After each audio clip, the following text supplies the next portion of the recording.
So I'm never gonna find someone like her again. I hear guys all the time thinking like this, and I want to decipher this properly because a lot of guys make mistakes, and I've even made mistakes in the past with this mindset. So let's talk about the main thing. You miss how that connection was with that girl in the past, but is that connection gonna be present now when you two are together? Ask yourself that. Is that connection going to be present when me and her are together after everything that happened? If there's arguments, if some of you face cheating, you should not be going back to that. So fuck that one off straight away, even if you miss it. No, you're not allowed to go back.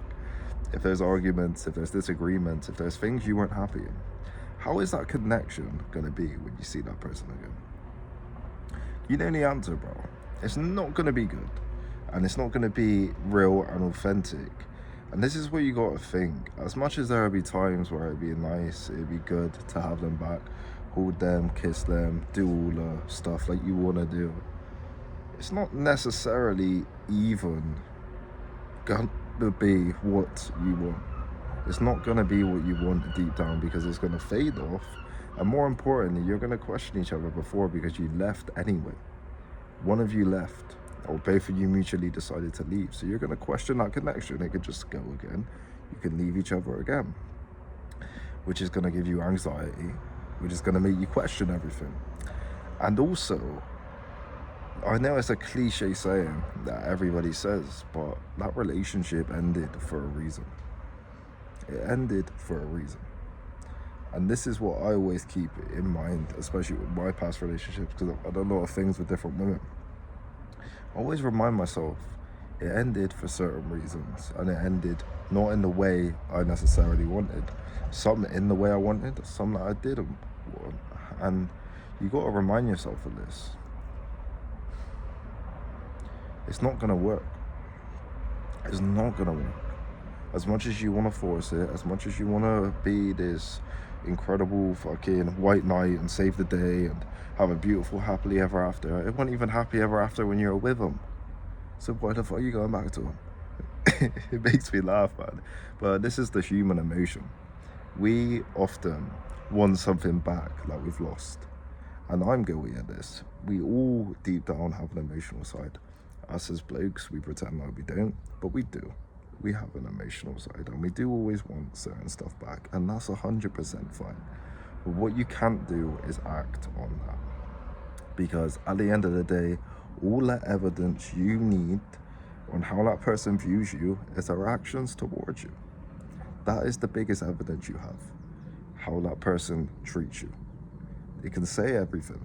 I could say I'm a millionaire. I'm not a millionaire, but I can say it, and you might believe it. It's a load of bullshit. I could say I'm fucking 6'10" with a 10-inch cock. I could say that, but I'm not. You know what I mean? I'm 6'2" with a 2-inch cock. So it's one of them, mate. I could lie to you, and the actions speak louder than words. The way you act towards a woman, the way she acts towards you, it speaks louder than words. I got a bit unfiltered there, but still, you get what I'm trying to say, I hope. But the actions speak louder than words. I've had this so many times where they have certain actions towards me that do not add up with the words. And at that point, you got to let them go. You got to say goodbye. See you later. It is what it is. And you got to find someone else, man. You got to find someone else. The connection ain't going to be the same. And also, their actions didn't align with you, which is more important than anything. You can say anything you want. I can say anything I want. And the way you act just reveals everything. It just reveals everything. Always keep this in mind. If someone causes you anxiety, discomfort, makes you feel bad about yourself, makes you question yourself, does stuff that you don't want to do, maybe wear stuff that you don't want them to wear, that you've asked them politely not to wear, not in a mad way, but you've asked them politely, can you not wear that, or that makes me uncomfortable because that's going to draw that certain attention, and they still go against your back, leave them, bro. Just let them be. You got to focus on the negatives, and what I say to you is write down in a journal or write down in your notes on your phone all the negative things about that relationship, and I guarantee it will make you question wanting it back.